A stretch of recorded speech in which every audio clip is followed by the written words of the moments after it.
And I love that sentence. My name is Linda Heidenberg, and I have been an active member of the UU Fellowship since 2015. Wow. How time flies. Now, please join me for the chalice lighting words, which are in your bulletin. Like this family chalice to illuminate the world we seek. In our search for truth, may we be just. In our search for justice, may we be fair and loving. And in loving, may we find peace. Opening words.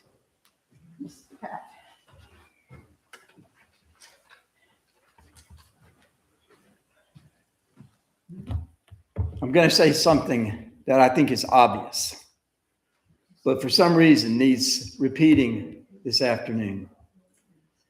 The past matters. The past is important. Where we came from, what happened to us, what we already lived through is so important. It is not everything.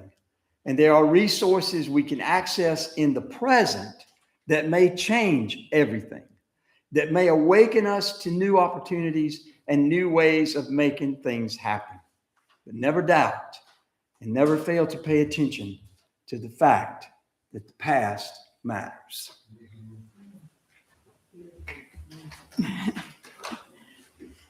Okay. Now I'm going to call up the new members new members are people who have joined within last summer to now. So that's a year of, anyway, so some new members have been a member for a while. But I'd like to bring up Marjorie and Agnes, who are part of the membership committee. And then the new members, which are Andy and Ray Smith, Marcia and Jeff Hurd. Babs isn't here somehow. Stephanie Andreasen. And No, Andy dressed for the occasion. And Shannon Ruda, who moved a few months ago to Portugal. I have actually been in contact with her, and she seems to be doing fine. She gives her love to the UUs here, and she plans to visit us in October. So be on the lookout for that. Maybe we'll give her a rose back then when she comes. Okay, and do you all have one of these? Mm-hmm. There's the new member, Jeff and Marcia. Need those. Need one. And did you all get one of these? Everybody got one? I'm going to pass them around to those who didn't get it. Here you go. Pass them around. Take one more. Okay. First, instead of the minister, we've got our wonderful leader, Greg. I start this? Yeah, you. All right. Okay.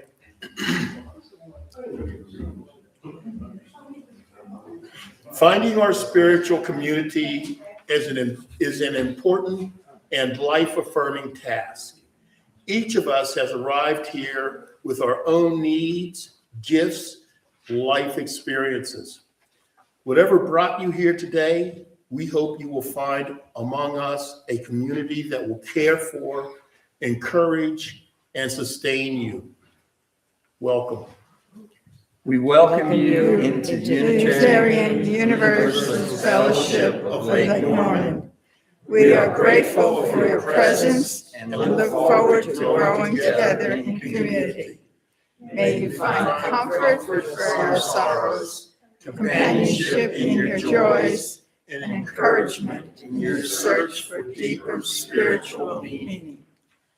With gratitude and joy, we join you as members of Unitarian Universalist Fellowship. No, this is the members. We No, are this the is for- members. it's- Oh, this is- we're on the You're the committee. It's the new members. Sorry. The new members. Go ahead, you're right. With gratitude and joy, we join you as members of the Unitarian Universalist Fellowship of Lake Norman. We look forward to learning together as we search for deeper spiritual meaning. We affirm the contributions you have made and pledge to participate to the best of our abilities. Okay.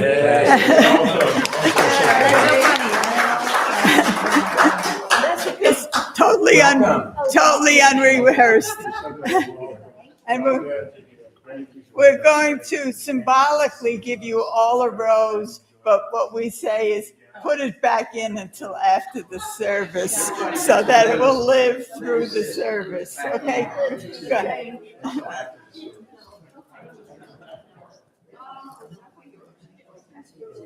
Symbolically, that they'll get a rose now, but we'll take it back, and you can take it until you leave later. Oh, here we go. A picture with your roses. There we go. Thank you. Good.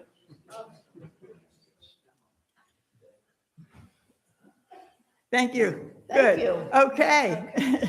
And we welcome everyone. It's always great to have new members.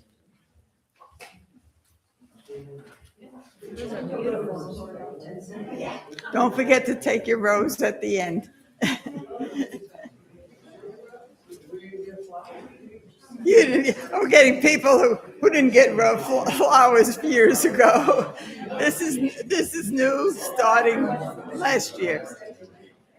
Okay. And now we welcome Teresa to give us a reflection.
I just have to say before Pat gets here, it's the best seat in the house is right there, listening to the piano.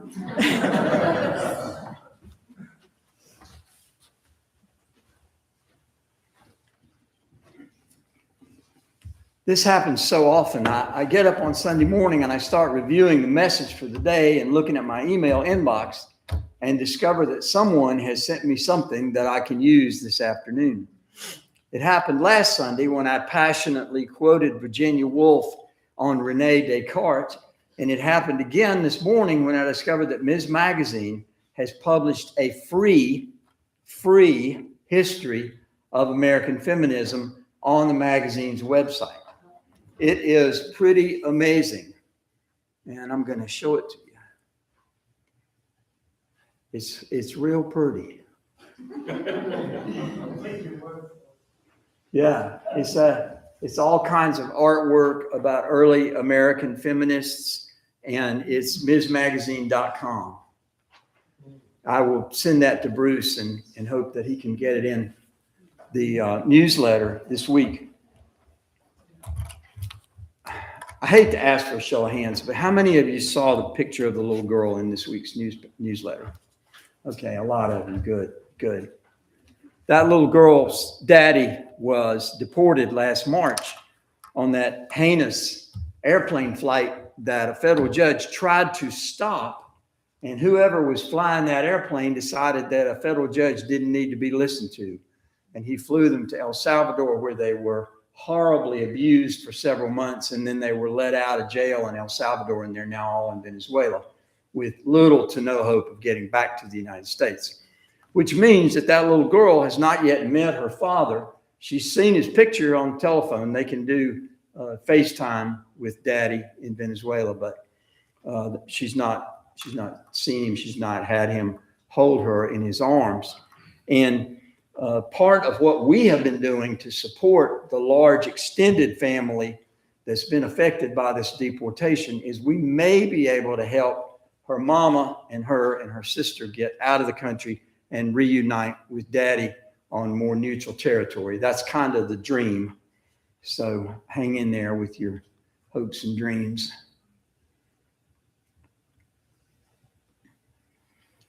But that feminism on Ms. Magazine's website is a big deal.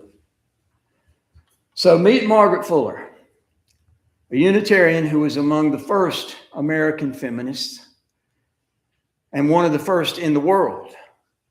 So few feminist voices came along prior to the 1800s. Why was that? What was going on? How did it change?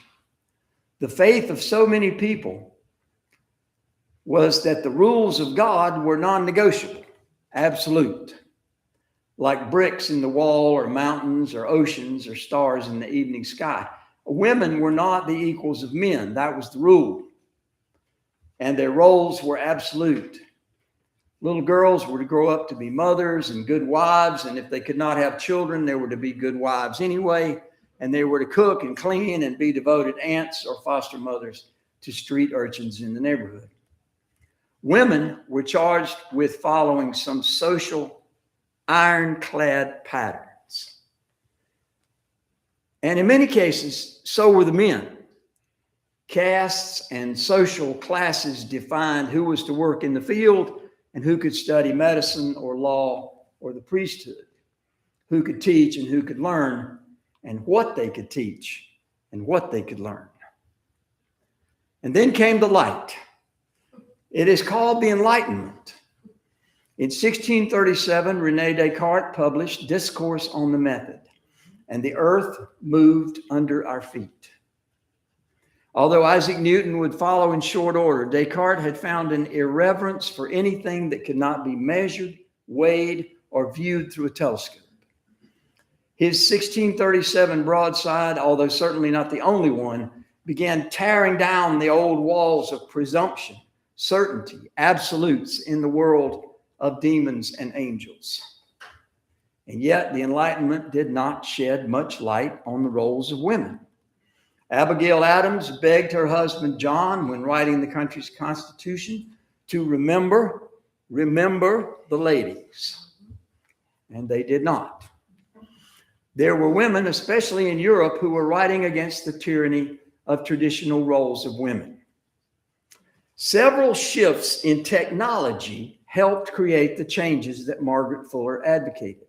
The invention of the printing press in the 1500s paralleled the circulating and awakening of new ideas. Imagine that. Paper became more commonplace, and as it did, letter writing in newspapers came into larger and larger use. Prior to these changes, most people got their sense of who they were and who was in charge from tradition. The phrase, "we've always done it this way," had great weight and power. The serfs and their wealthy overlords were there because their parents and grandparents had been serfs and overlords. If it was good enough for grandma, it's good enough for me. The printing press, the wider availability of paper, and the circulating of all kinds of printed material created what we Unitarians call the wait a minute moment. It's like the little boy who came home from Sunday school and mama said, "What did they teach you today?" And he said, "Well, they taught us about how the Israelites came out of Egypt. The Israeli engineers built pontoon bridges that went over the Red Sea. And once they got across and the Egyptian army tried to use that same pontoon bridge, the Israeli Air Force came in and bombed the bridge and drowned the Egyptian army." And mama said, "Son, are you sure that's what they told you in Sunday school?" He said, "Mama, if I told you what they told me, you wouldn't believe it."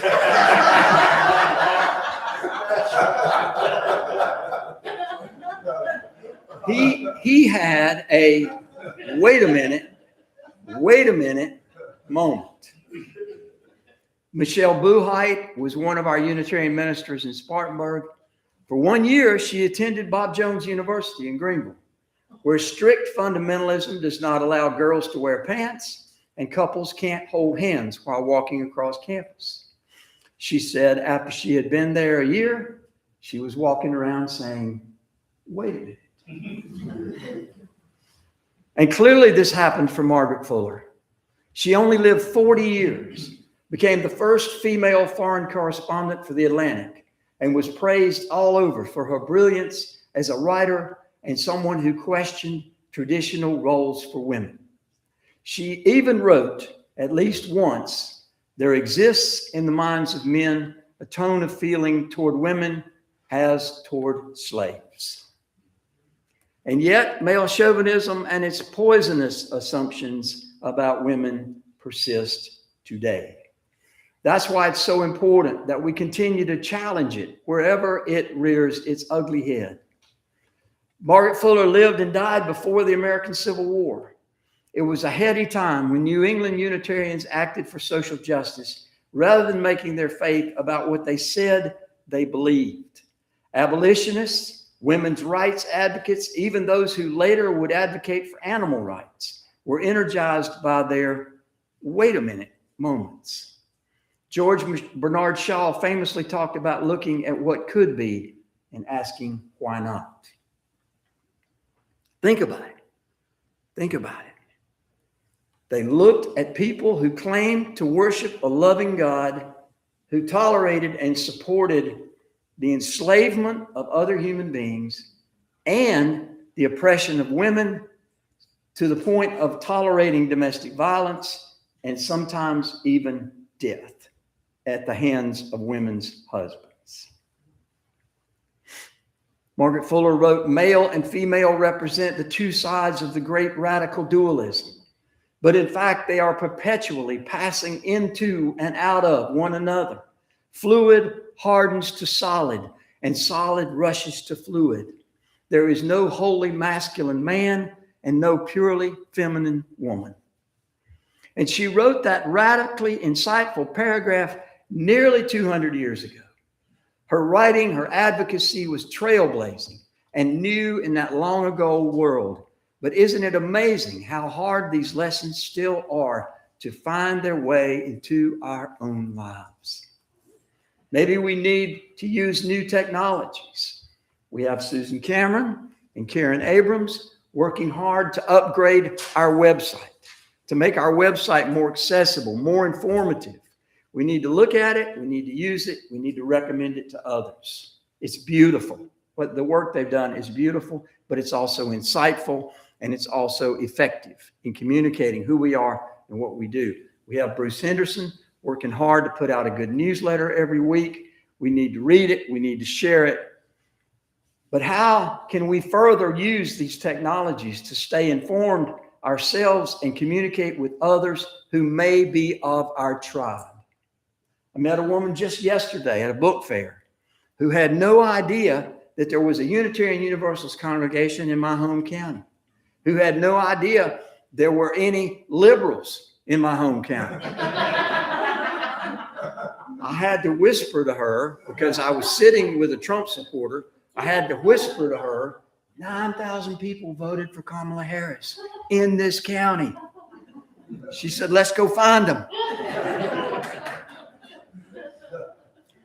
We face a radically important midterm election, but we also face the daily news of abuse of immigrants, death in worldwide wars, and the oppression of the poor through attacks on the food stamp program and Medicaid. I told you this last week, but I got to tell you again. The North Carolina General Assembly has voted to raise the copay for Medicaid from $4 per visit to the doctor to $35.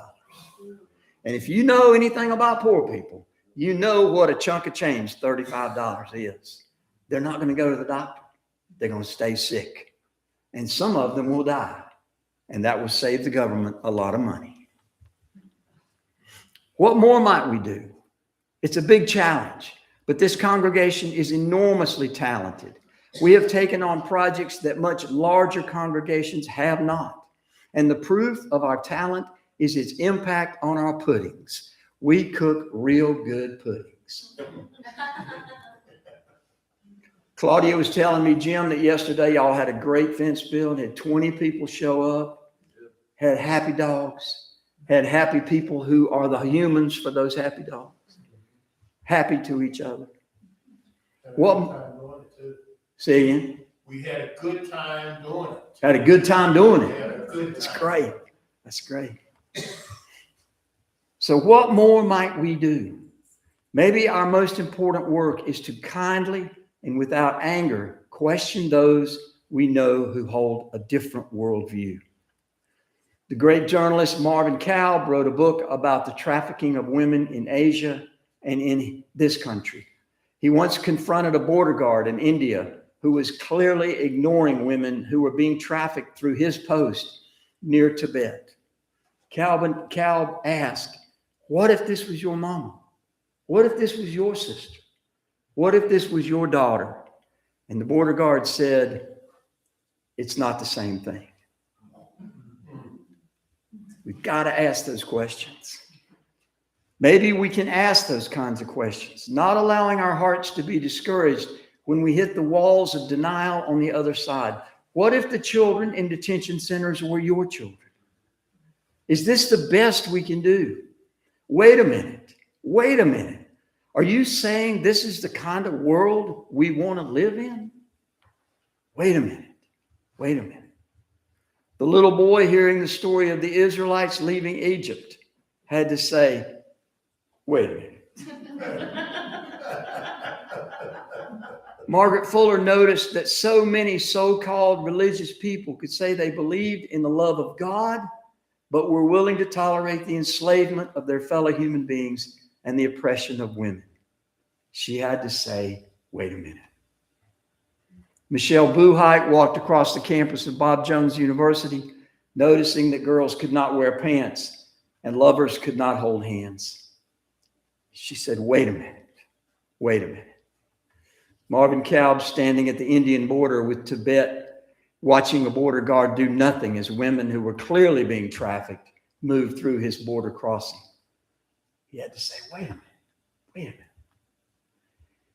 People in this room have responded to the oppression of immigrants, the plans of ICE to build a detention center in Concord, the trafficking of girls through the Charlotte airport, people who keep their dogs on chains, hungry people at FeedNC, and the political action needed to win the midterms. And I will say it again because it needs saying. The act of showing up here, filling these seats, is an act that matters. Supporting this place financially, all that it takes to make these Sunday afternoons happen, is essential to all the other stuff happening.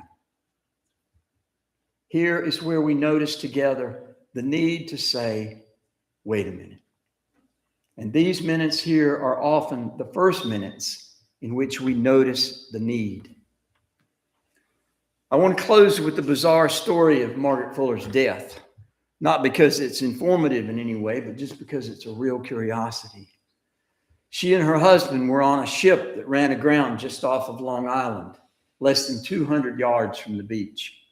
Most of the people on the ship were rescued, but Margaret Fuller's body and her husband's body were never found. She was 40 years old. So how do we ask those questions? And what are the best questions to ask? Come on, Linda. Let's find out. How do we ask those questions, and what are the best questions to ask? Okay, hopefully we'll hear from some of you. What are your reactions to what Pat just said? Good, Andy. On the subject of, wait a minute, I'll tell a silly little story first. When I had kids and there were spiders in the house, I said, wait a minute, I'm the adult. There's nobody here to take care of the spider except me. So I did. I didn't squish it. I took it outside. But with this now political situation that we're in, as it was occurring, I said, wait a minute, who's going to step up? Who's going to speak out? So I had to step out of my comfort zone and do things like phone banking and canvassing and standing on the bridge. Although that's fun, But yeah, so that was a wait a minute for me. Thank you. Yay.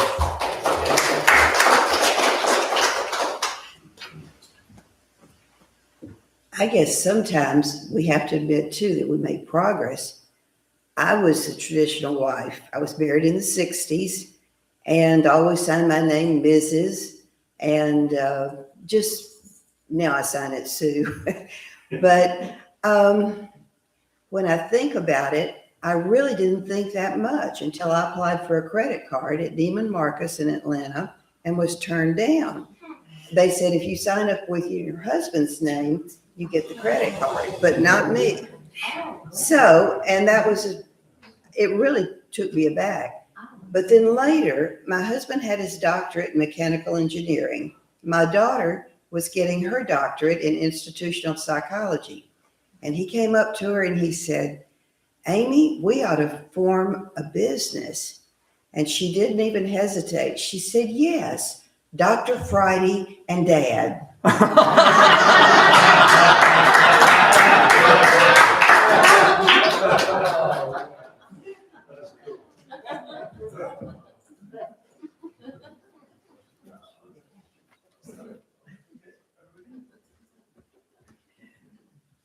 So all this makes me think of Marie Curie, whom you know. She had 2 Nobel Prizes, but first of all, she lived in Poland. And in Poland, women couldn't go to the university.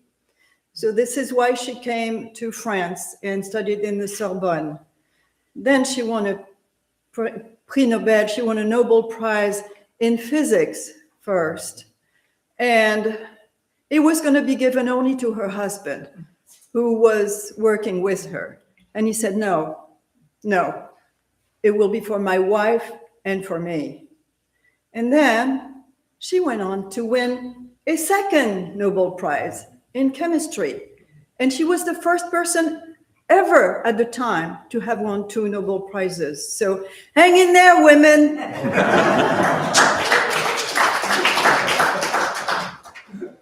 Just a quick note, I read in the New York Times this morning about the Japanese emperor. Did anybody read that article?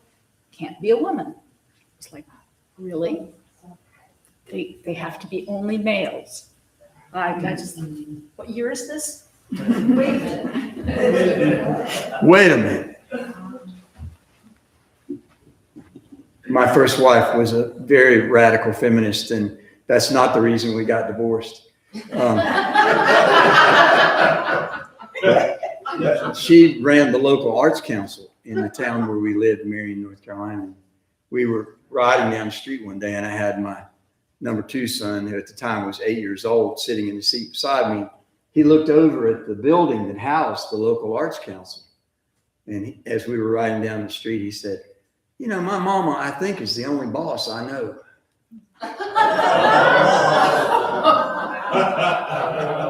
Which was true. It was true. Okay, thank you. Okay, I guess we'll hear from Teresa now.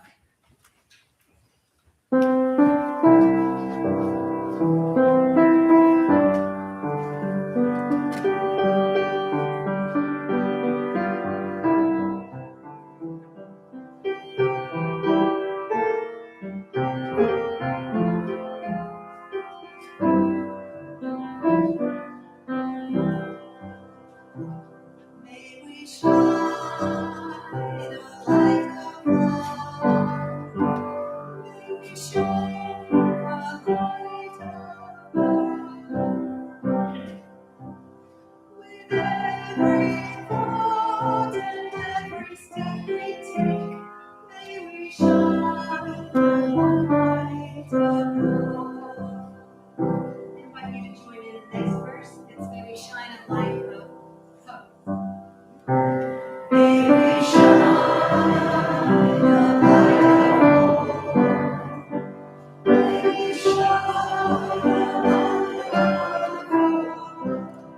Every thought, with every thought, every step we take, may we shine a light of hope. Peace. May we shine a light of peace. May we shine a light of peace. Every thought, with every thought and every step we take, may we shine a light of peace.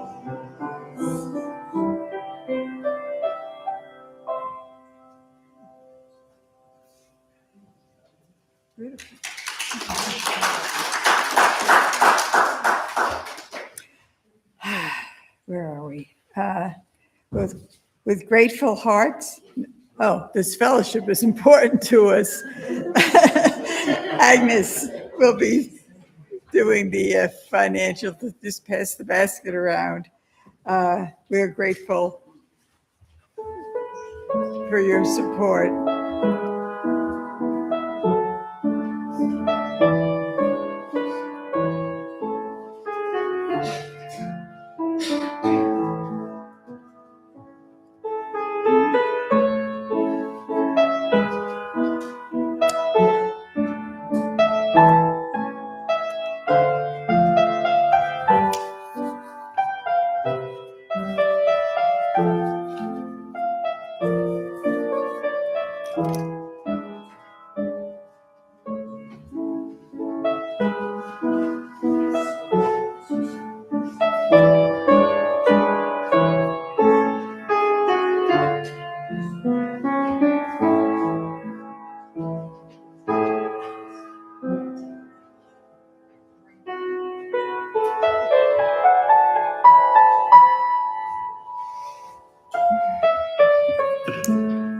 Thank you, Agnes.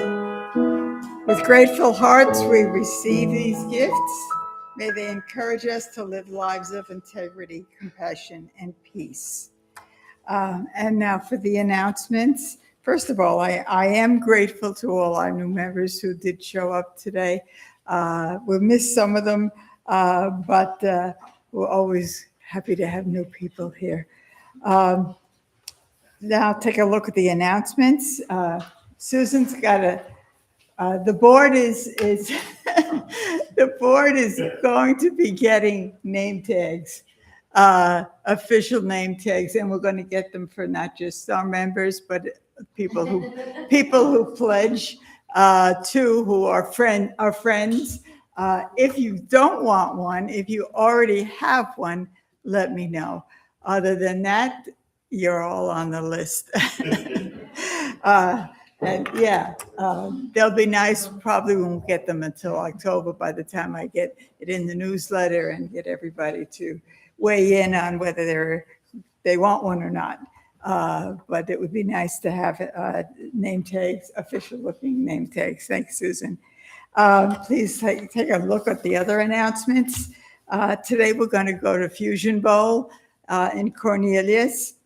The movie is the Disclosure Day, which is the new Steven Spielberg, and I think it's about aliens, but I don't know much about it. Should be interesting. There's definitely an alien in it. Yeah. I don't know if he's a member of the Screen Actors Guild, but he's in it. He's in it. Who's the alien? I don't know. I just saw his picture the other day. The trailer is a click on the website on the calendar, so you can see if you want to see the trailer. Yeah. Well, Steven Spielberg, I don't think you can go wrong with that. Let's see, there's another fence bill coming up, but it doesn't say when. It's next Saturday? Next Saturday, there's a fence bill. Friday action hour. There's a phone thing. Let me see, Siembra. I'm going down to Siembra's efforts to protect immigrants in North Carolina.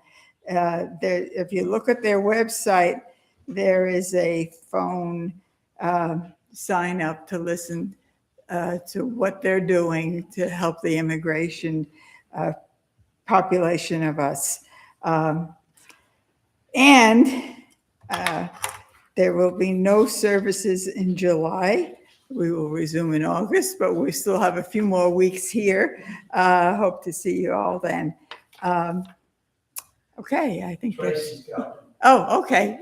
George is not good. George has got something. Jim's gotten. Joe, wow, we got all kinds of people. All right, come on, Tracy. We are once again doing a UU the vote thing, which I kind of dropped the ball on, forgetting that we wouldn't be here in July. But a lot of you have done this in the past, where there are postcards printed up, and you can get postage, or you can provide postage, and you will get a sticker, a label with the addresses, and then another label, typically with some information for them about registering to vote. And the list is generated by looking through the voter rolls and finding people who may not be aware that they've been removed from voter rolls, and people who didn't vote in the last, I don't know, they have people they think maybe just missed the vote on the last election and can be encouraged to get out and vote. It is, of course, partisan, yeah. Like me, nonpartisan.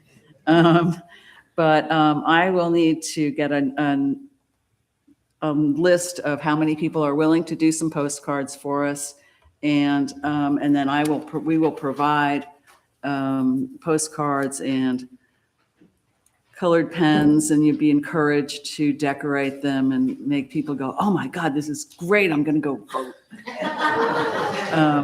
But I will need signups within the next couple of weeks, because I have to get numbers in for the printing and whatever. And if you have any questions, give me a call, because I'm a Luddite and I can't.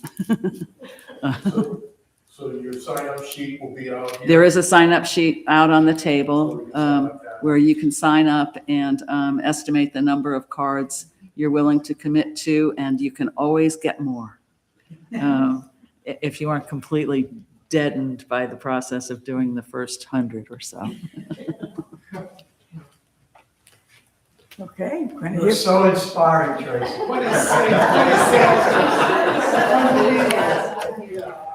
George.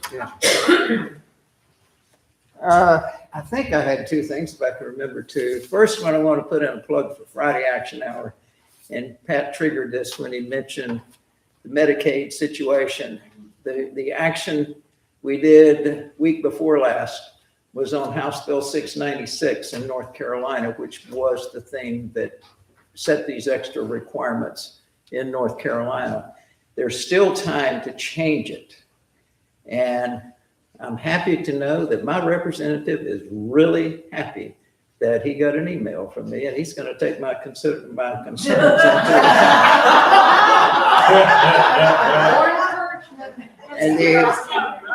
and like my old fishing buddy said, I leaned over, all the blood rushed to my head, I had an idea, and I remembered the second thing is a lot of you already know tonight at 7:30, there's an online concert. Rise Up and Sing Out. If you haven't registered, there's still time. You can register and get a link to watch it at home. Go to riseupsingout.com and you can sign up and they'll send you a link and you can watch it, which is what I'm going to do. Nobody invited me anywhere, so I'm going to watch it at home. Rise Up, Sing Out. Riseupsingout.com. Yes. Everybody say it together. Rise up, sing out. Who's doing the music? Who does the music in it? It's a consortium. It's an all-star cast. Will Bruce Springsteen be one of them? No, that Hitler. I've got them in here, believe it or not, if I can get them out of here. It's counter programming to the grudge match on the whatever. Yeah. Oh, yeah, oh my goodness. It looks like it might rain, wouldn't that be just wonderful? We need rain so badly. Okay. I'm Jim Price. I want to talk to you about the vote that we're going to have August 9th. That'll be the second week after we come back from the July break. We're going to have a congregational meeting and we'll vote on the new bylaws. The board has been working on this for a couple of months now, and we've had a lot of input from the nominating committee, the building fund committees, from individuals like Ray Smith and Phil Sterner. And there was a bylaws committee. The board worked on it. Anyway, and it's been on the website now for a while. And so some of this you've heard, but I bet none of you remember it. So I'm going to go through a synopsis, I'm just going to tell you the major changes that we're making to the bylaws, because we don't want to get to the day of the vote and somebody say, well, I didn't know we were going to do that. So if you'll listen right now, I'm going to tell you, this is what we're going to do. This is what we're asking you to vote on. All on the website. And it's all on the website, thanks to wonderful people like Susan and Karen working together and us. Documents and directory tab is a link right to the proposed changes. So there've been a lot of fingers in this pie. So anyway, I'm going to go through this synopsis. I have a few copies, 10 or 12, if anybody would like to get one. And again, you can read it on the website too. So I'm just going to tell you what we're going to change in the bylaws. We codified the nickname, if you will. Legally, we're still the Unitarian Universalist Fellowship of Lake Norman. That's a mouthful. So we said in there that we can also call ourselves the Unitarians of Lake Norman. Legally, if we're going to sign any legal documents, we're saying. Okay, the second one, this is item 4, if anybody was taking notes in the bylaws, and it's the Board of Trustees, the composition. We addressed the issue of the president serving a year as past president and having a vote and clarifying that we have 2 at-large trustees. We talked about this once before. There were some procedural issues, and that's why we're addressing this, making sure we give you ample notice. We're going to vote on it. Moving along, in item 4, also under Board of Trustees, the terms, we're recommending that the secretary, the treasurer or treasurers, and we'll talk about that in a minute, and the at-large trustees, we're recommending 2 of those, but they'll all serve 2 terms each. 2-year terms. I'm sorry about that. 2-year terms. Okay. Moving along. Item Roman numeral 5 in the bylaws is officers of the vice president. We addressed the contradictory instructions for handling a vacancy in the office of the president. Early in the year when we thought we might lose Greg, we looked at the bylaws and found out there were actually 2 different prescriptions of what to do. One said the vice president automatically moves up. The other said you have an election. And so we are recommending that we adhere to the vice president moving up, and that is Roman numeral 5B3, if you're taking notes, Doug. That says the vice president will step up in the case of a vacancy. And we're also recommending that we delete Roman numeral 11E vacancies that required an election. So there will be only one way to handle that vacancy. Okay, moving along, Roman numeral 5 under officers. The treasurer, we addressed the co-treasurer issue. We talked about that in here one time before. That was when we had the procedural snafu. But anyway, we want to allow but not require co-treasurers. We have co-treasurers now, and we want to provide that if there are co-treasurers, that each has a vote and that their terms will be staggered. That is, they won't go out at the same time. And because, as Linda and Karen would both say, what I think counts, so they should have a vote. So, and we agree with them. Okay, moving along, Roman numeral 6, the building fund. The building fund in the bylaws is only one sentence. However, there was a building fund amendment that's 8 pages long. Really? Okay, but when we started looking at all the details of it, we realized it was written at the time when there was a potential merger of Lake Norman and PUC. So it practically entirely addressed that situation, which doesn't exist now. So we've added the building fund issue to the bylaws and made it far more practical, and it just reflects what we actually do. And the building fund members all agreed to what we're doing. In fact, they had some input, and all of their input was incorporated into the final document. Under Roman numeral 11, nominations and elections, working with the nominating committee members, we addressed the statute requiring that the nominations committee present a slate of candidates in March. And you might think, well, how in the world could that be? But it was because the calendar year at one point in time ran from July 1st to June 30th. So having the slate of candidates in March made sense then, makes absolutely no sense for us now. So we're moving that to November.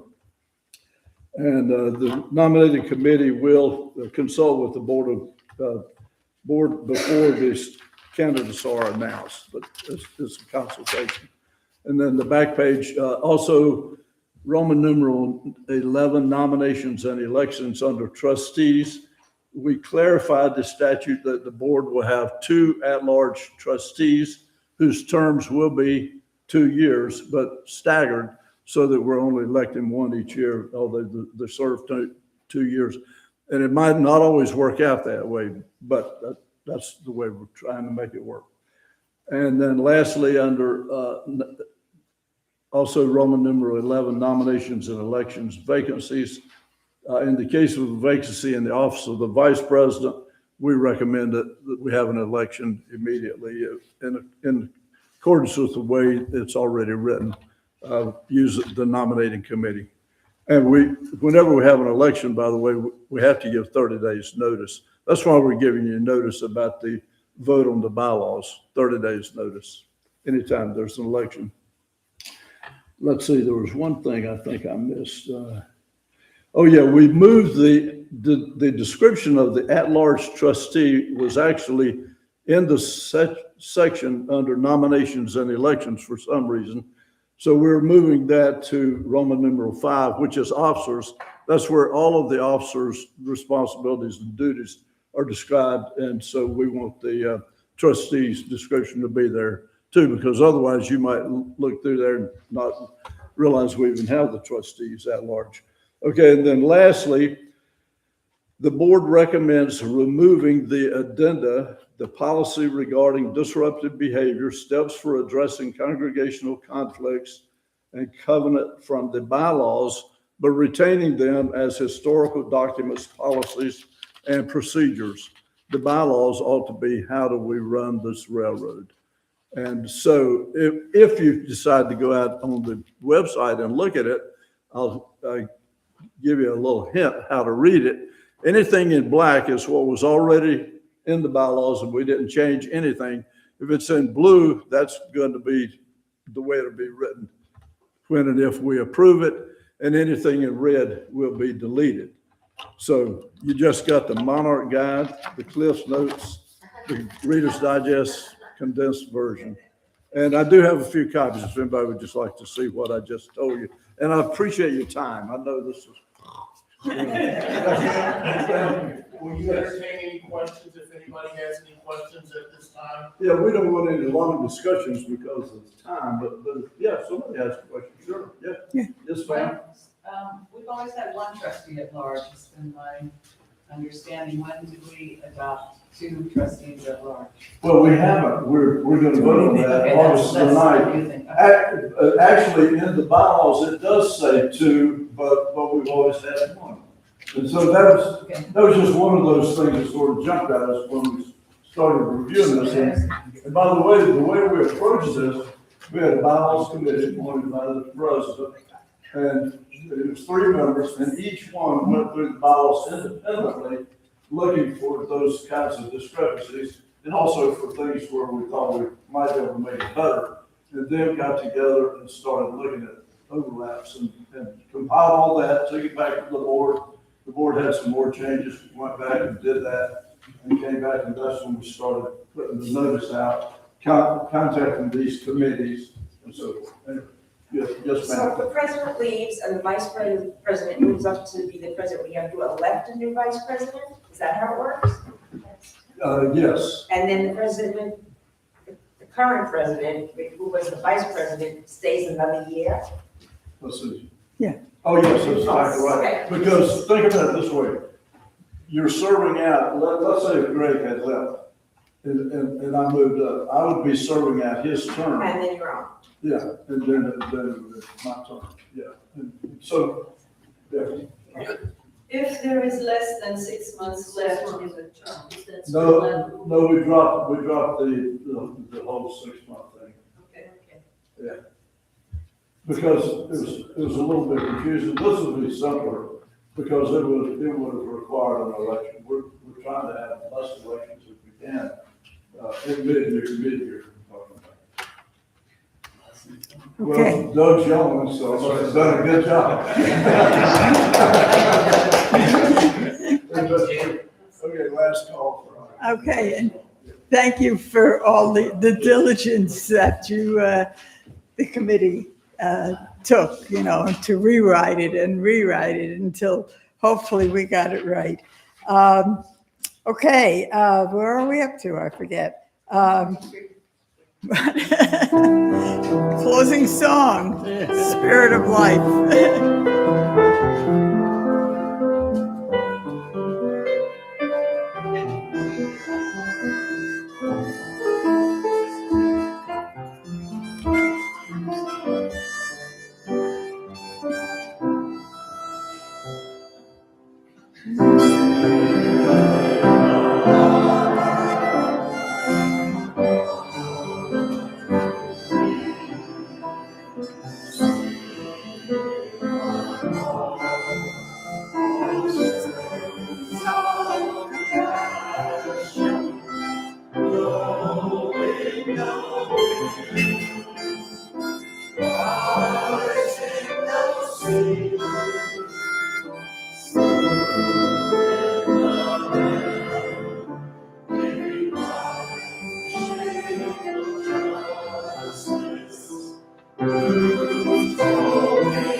You may be seated.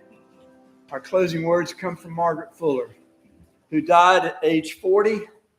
By the time of her death, she had already impacted much of the reading world with her belief in equal rights and full opportunities for women.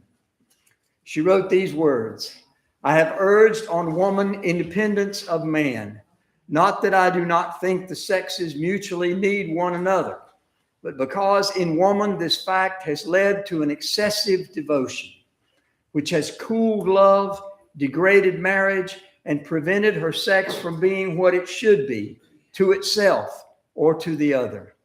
I wish woman to live first for God's sake, then she will not take what is not fit for her from a sense of weakness and poverty. Then if she finds what she needs in man emboldened, She will know how to love and be worthy of being loved. She died in 1850, 176 years ago, but her words still ring true today.